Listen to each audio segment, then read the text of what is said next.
Okay, student, this is the second part of Geography third chapter, our Changing Earth class 7. Now here we are going to discuss about some major landforms. Some major landforms formed by different agents like river, like sea waves, wind, ice, etc. Now, the landscape is being continuously worn away by two important factors or two important processes. First is weathering and second is erosion.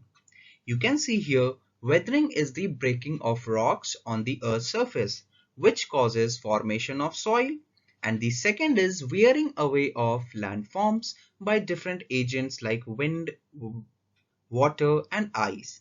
So erosion, in simple language we can say removal of soil from one place and deposition of soil to the another place. The process of erosion and deposition actually helpful in creating different landforms on the surface of the earth. Okay, so first we are going to discuss about the work of the river. So this is the formation of waterfall. When the river tumbles at a steep angle over very hard rocks or down a steep valley side, it forms a waterfall. As you can see in this picture, there is hard rock, and under the hard rock there is soft rock uncut by the power of the water.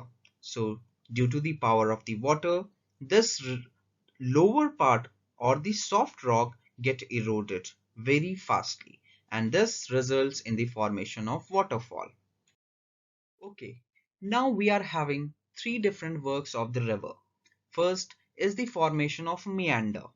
Meander, as the river enters the plain, it twists and turns, forming large bends, known as meander. As you can see in this picture, there are formation of large bend. In the second phase of the river, you can see the bends are formed, and these large bend, when these small bends becomes large, it forms meander. The next is Oxbow Lake. Oxbow lakes are the result of meanders. When this meanders formed and it slowly cut off from the main river and forms a cut off lake, as you can see here in the picture, Oxbow Lake. Floodplain. During the flood, the river deposits the layer of fine soil and other materials called sediments along its bank. This leads to the formation of floodplain. Actually, when there is too much rain, the rivers get overflowed, and the water, along with the eroded materials that were brought with the river, it gets spread in the region along the river. This plain is known as the flood plain. Leaves are the embankment. They are the raised bank. As you can see in this picture, the raised bank are called the leaves. Now, as the river approaches the sea, the speed of the flowing water decreases, and the river begins to break up into a number of streams called distributaries. As you can see in this picture also, a single river is get distributed into many channels, and these channels were known as distributaries. The rivers become so slow just because the river is coming not only with water but also with the sediments that the river eroded throughout its flow. This collection of sediments all from all the mouths forms a delta. The river, when meets with the sea, the end point of the river is known as mouth, and the collection of sediments from all the mouths, a delta is formed. You can see here a triangular shape. Deltas are rectangular shape, and the famous delta in the world is Sundarban Delta. Now, we are going to discuss about the work of sea waves. Sea waves are also responsible for the erosion and deposition, and it leads to the formation of different types of coastal landforms. The first coastal landforms that you can see here is sea caves. Sea caves are formed due to the continuously strike of water waves or sea waves. These cracks are developed, and over the time it becomes larger and wider, and it takes the shape of a cave as you can see in the picture. They are known as sea caves. So next type of coastal landform that we are going to study here is sea arches.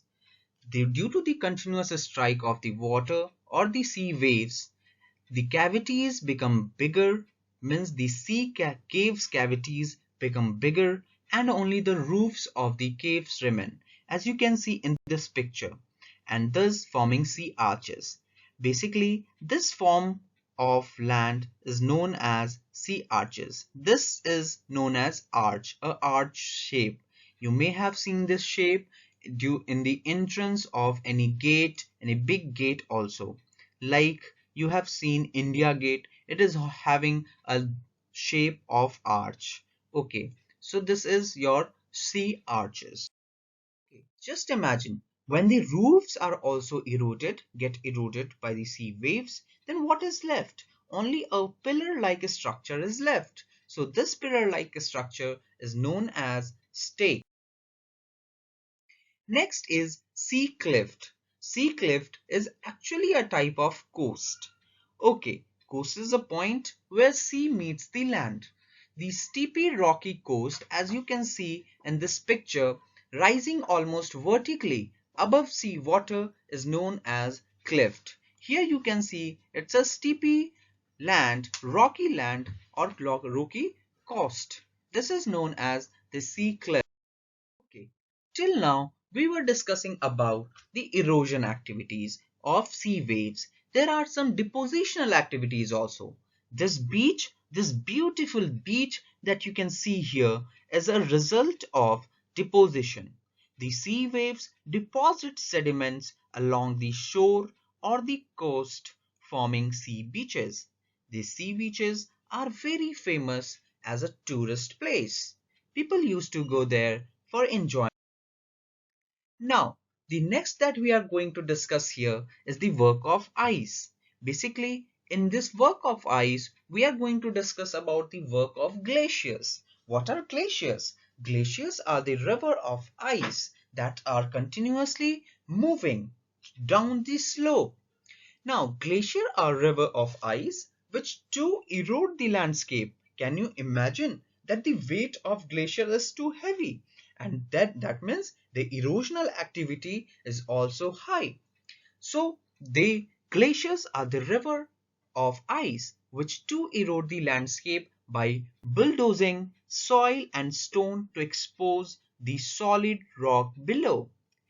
Due to the movement of this ice and due to the movement of this glacier or ice and due to this erosional activity, it carve out deep hollows, means empty space are formed, and when the ice melt, the water get filled into this deep hollows, and it leads to the formation of beautiful lakes in the mountain. Some of the beautiful lakes you may have visited in the Kashmir Valley. Next work of this glacier is glacial moraines. Now, this is the depositional activity of glacier. The material carried by the glacier, such as rock, big and small, sand, and silt, get deposited. As you can see here in the side of the glacier, these rocks and minerals are deposited. These are known as the moraines. And because these work are done by the glacier, so this is known as the glacial moraines. Now, the next work that we are going to discuss here is the work of wind. So the first work of wind that we are going to discuss here is mushroom rock. This is the erosional activity of the wind. That means an active agent of erosion and deposition in the desert area is wind. Actually, you may have felt about the wind, but in the desert area, the speed of wind is too high.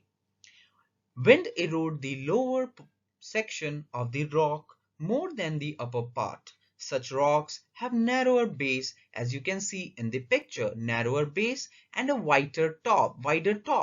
These are known as the mushroom rocks. Next, we are having sand dunes. Now, in the sandy areas or in the desert where there is sand, too much of sand, when the wind blows, it lifts it lifts the sand and transport it from one place to another. But when this wind stops blowing, what happens? The sand falls. And due to the continuous transportation and falling of the sand, it leads to the formation of low hills of sand. These structures are known as the sand dunes. Okay. The last activity that we are going to study here is formation of loess. When the grains of sand are very fine and light, the wind can carry it over very long distance. When such sand is deposited in the large areas, it is known as loess. Please remember the size of the grains of sand is very small. Only then the wind can carry it to a longer distance. You can see here picture of loess, and the large Lois also you can find in China. Okay, signing out, Aman Sharma. Thank you.